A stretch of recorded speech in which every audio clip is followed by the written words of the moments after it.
तो अब आपको पानी के लिए ये डैम चाहिए। इसमें अब सिंध को भी जो उनके खदशात हैं वो भी दूर करने पड़ेंगे, बाकी सूबों के भी। क्योंकि आपकी बात से ये लग रहा है कि आपने चूंकि उसको काम किया है, उसके ऊपर अंडरस्टैंडिंग आपकी डेवलप हुई हुई है, या आपने वो सारे इश्यूज देखे हैं कि भाई इस इशू को भी उस वक्त एड्रेस किया जा रहा था, उस वक्त भी ये भी एड्रेस हो गए थे। तो जो गंडापुर साहब कह रहे हैं, उन्होंने वैसे बड़ी शद्दोमत से इसका एक मुकदमा जो है वो अवाम की अदालत में फेंका पिछले कुछ दिनों में, और उसी शद्दोमत के साथ पीटीआई ने उसको मुकदमे को डिसोन करके वापस उनकी तरफ पलटा दिया कि ये इनका अपनी राय है, भाई इनका अपना बयान है। ये जो डैम है उनके जो इलाका है इसके बहुत करीब है, जी जी, यहाँ जो रहने वाले हैं डेरा इसमाइल खान के बहुत करीब है। और यहाँ पर ये पहला डैम यही बनना था। अच्छा, यहाँ पर 1961 या 62 से पूरी एक वापडा की कॉलोनी मौजूद है फॉर द सेम पर्पस जी। इस डैम को बनाने के लिए कि अब हमने जब ये काम शुरू होगा तो वापडा ने अपनी कॉलोनी बना ली थी वहाँ पर, तो हमने बड़ी कोताहियाँ की हैं। उस वक्त अच्छा अब्बासी साहब, आपकी बात से ये भी लग रहा है कि हम बहुत करीब थे, जिस तरह आपने कहा टेंडर फ्लोट हो गया, बस शुरुआत होने वाली थी काम की, तो फिर हुआ क्या था उस वक्त? मतलब ये क्या फिर कहानी पलट कैसे गई? देखिए उसमें आपने तो क्योंकि ये भी कहा कि तहफ़्फ़ुज़ात भी किसी हद तक, खासी हद तक दूर हो गए। तहफ़्फ़ुज़ात जो इस वक्त थे, उस वक्त तहफ़्फ़ुज़ात नहीं थे जब 60 का अशरा था। और नॉर्मली जब भी आप एक बड़े रिवर पर डैम्स बनाते हैं तो नीचे से शुरू करते हैं, डाउन स्ट्रीम से शुरू करते हैं और ऊपर बनाते जाते हैं, जिस कैस्केड ऑफ डैम्स होती है। जो हमने सुना है, मेरे पास कोई सबूत नहीं है, ठीक है। अयूब खान साहब ने कहा कि नहीं तरबेला बनाया जाए, वो उनके इलाके में था। अच्छा, हज़ारे में था तो उनका तरबेला पहले बना लेते हैं, कालाबाग बाद में बन जाएगा। फिर वो कालाबाग की बारी जब आई 83-84 में, तो उस वक्त फिर भी फ्लोट हो गया, लेकिन फिर वो बहुत से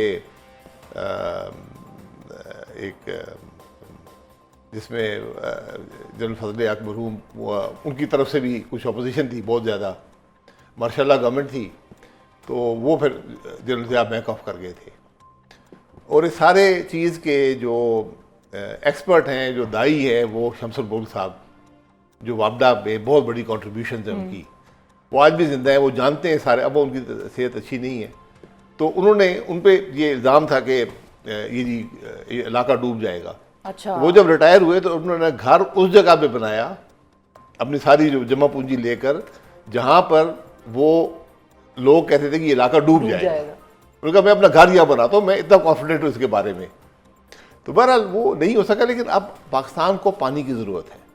तो अब इस स्टेज पे अब्बासी साहब, जब गंडापुर साहब ये कह रहे हैं, एक सूबे के चीफ मिनिस्टर हैं, और सिंध दूसरा सूबा जो कि इसकी शदीद तरीन मुखालफत में है, और पंजाब में अज़मा बुखारी साहिबा का मैंने एक सुना जिसमें कि वो इसकी हिमायत में हैं कि भाई कालाबाग डैम बिल्कुल बनाएं, तो ये शायद वाहिद पहला और आखिरी मौका होगा जिसमें PMLN PTI के साथ किसी बात पे अग्री करेगी कि भाई ये हाँ बनाना चाहिए, बनना चाहिए कालाबाग। तो आपकी क्या टेक है, कालाबाग इस वक्त ज़रूरत है पाकिस्तान की, और क्या ये अब अगर हम बैठें इस पर कम अज़ कम कंसेंसस कर लें, पॉलिटिक्स असाइड, क्या ये पॉसिबिलिटी है कि ये बन सके? या ना ये गंडापुर साहब के कहने से बनेगा और ना ये अज़मा बुखारी साहब के कहने से बनेगा। लेकिन अब्बासी साहब एक बात आप सोचे, एक बात आप सोचे अब्बासी साहब कि गंडापुर साहब के पास ये आइडिया आया कहाँ से अचानक?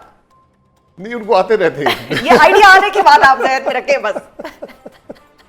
ये मैं जानता हूँ कहाँ से आया, तो अच्छी बात है। मैं देखिए बात ये है कि कालाबाग डैम KP की जरूरत भी है, पंजाब की भी है, सिंध की भी है, बलूचिस्तान की भी है, क्योंकि पानी आपने स्टोर करना है। पानी अगर आप स्टोर नहीं कर सकेंगे तो आप कैसे अपनी इरिगेशन करेंगे, क्योंकि पानी तो निकल जाएगा और पानी कम होता जा रहा है जी। 10 ट्रिलियन टन पानी हमारे साल।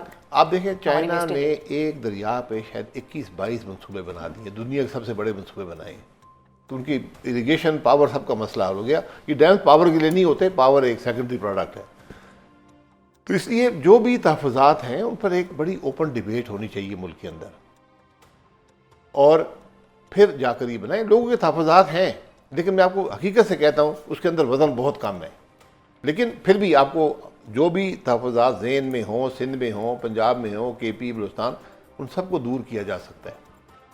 लेकिन इस पर चूँकि ये फिर हम आज भी हम अपने हाथ मल रहे हैं। जितने फ्लड्स आए हैं पिछले 20 साल में, और वो सारे इंडस पे ही आए हैं, मैं दावे से कह सकता हूं कि वो कम से कम उनकी शिद्दत में 1/3 से 2/3 कमी हो जाती अगर ये डैम मौजूद होता। आप पानी को वहाँ रोक सकते थे और उसको आहिस्ता आहिस्ता छोड़ सकते थे। बहरहाल वो बात तो अब हम रोते ही रहेंगे। 20 साल बाद जब नहरों में पानी नहीं होगा, रात नहीं हो सकेगी, फिर अब कहेंगे देखें वो कालाबाग डैम बनाते हैं तो पता करें किसकी जिम्मेदारी थी, किसने नहीं बनने दिया, कमीशन बनाए कमीशन बनाए। कमीशन बनाए उस जमाने में, फिर पता नहीं हम भी होंगे या नहीं होंगे, लेकिन कमीशन जी, बनेगा कमीशन नाज़रीन, बनेगा। आपने हमारी खिदमत को जरूर याद रखना है। कमीशन बनेगा जो 20 साल कमीशन जारी रहेगा एहतसाब करने के चक्कर में। अच्छा, लेकिन ठीक है, तो अब्बासी साहब जो आपका भी पॉइंट है और जो बाकी भी लोगों से जब हम बात करते हैं वो भी ये कहते हैं कि भाई इस पे डिबेट हो, लेकिन इस माहौल में ओपन डिबेट कैसे होगी जब अचकज़ई साहब वहाँ नाराज़ बैठे हैं, पीटीआई यहाँ नाराज़ है, नून लीग अपनी नाराज़ है, पीपल्स पार्टी और नून लीग चले आपस में इकट्ठे हैं लेकिन वो भी कभी कभार नाराज़ हो जाते हैं, तो इतनी नाराज़गियों में, इतनी मिसट्रस्ट के एलिमेंट के बावजूद ये ओपन डिबेट कैसे होगी? ये निफाक दूर करना पड़ेगा ना। ये जो हमने सियासी इंतशार मुल्क में पैदा कर दिया है, ये जो इलेक्शन चोरी होते हैं, ये सब मामले उससे जुड़े हुए हैं। जब तक देखें आप कोई काम नहीं कर सकते जब तक सब सूबे तैयार ना हो। आपका आइन भी ये कहता है, सीसीआई इसीलिए बनी हुई है, लेकिन इस पर एक बड़ी ऑब्जेक्टिव डिबेट की ज़रूरत है। इस पर आप इमोशनल बात नहीं कर सकते, कन्विंस करना पड़ेगा। सिंध में इश्यूज़ हैं, सिंध की लीडरशिप को कन्विंस होना पड़ेगा पहले खुद, फिर लोगों को कन्विंस करना पड़ेगा। पंजाब में यही करना पड़ेगा, बलूचिस्तान में यही, केपी में यही, क्योंकि ये मामलात मुल्क के मामलात हैं। यकीनन इसके अंदर कुछ नुकसानात कहीं ना कहीं होते हैं, लेकिन जो फ़ायदा होता है उस नुकसान से बहुत ज़्यादा होता है। सही। अच्छा अब्बासी साहब, अब एक और डिबेट भी चल रही है और वो बेसिकली उस डिबेट के 2 पार्ट्स हैं, बल्कि 3 पार्ट्स हैं। एक पार्ट है पीटीआई की कायमा कमेटियों से इस्तीफे का, पार्ट 1। फिर है जी अचकज़ई साहब nominated as opposition leader in national assembly, part 2। और पार्ट 3 है बाई इलेक्शंस का बॉयकॉट। ये तीनों फैसले आपको कैसे लगे और आपको कौन सा फैसला ज़्यादा बेहतर लगा और कौन सा फैसला आपको लगा कि शायद ये अपना सियासी नुकसान करेंगे अगर ये काम इन्होंने कर दिया? देखिए, सियासी नुकसान का यहाँ कोई खदशा नहीं है, क्योंकि मुल्क में कोई जमहूरियत नहीं है, कोई पार्लियामान नहीं है। इसलिए आप कमेटियों में जाएं ना जाएं उससे कोई फ़र्क नहीं पड़ता। जब बिल आते हैं कमेटी में, बिल भेजे नहीं जाते, वहीं से पास हो जाते हैं, तो कमेटी क्या? मुझे वो आजम नज़ीर तारड़ साहब का वो याद आ गया, 26वीं आईनी तरमीम का। हमारे पास तो कल रात आया है जी, कल रात भी आया था, जब वो पढ़ रहे थे उस वक्त आया था। हमारे पास तो था ही नहीं। ये बात मुझे तारड़ साहब की याद आ गई। तो ये आज ना पार्लियामान है, ना जमहूरियत है, ना इलेक्शन है, तो इसमें मैं आमतौर पर इसके हक में होता हूँ कि कमेटियाँ नहीं छोड़नी चाहिए, पार्लियामान के काम के इश्यूज़ नहीं छोड़ने चाहिए, लेकिन जब ऐसे हालात हों तो फ़र्क नहीं पड़ता, कोई ऐसा उस पर असर नहीं आएगा।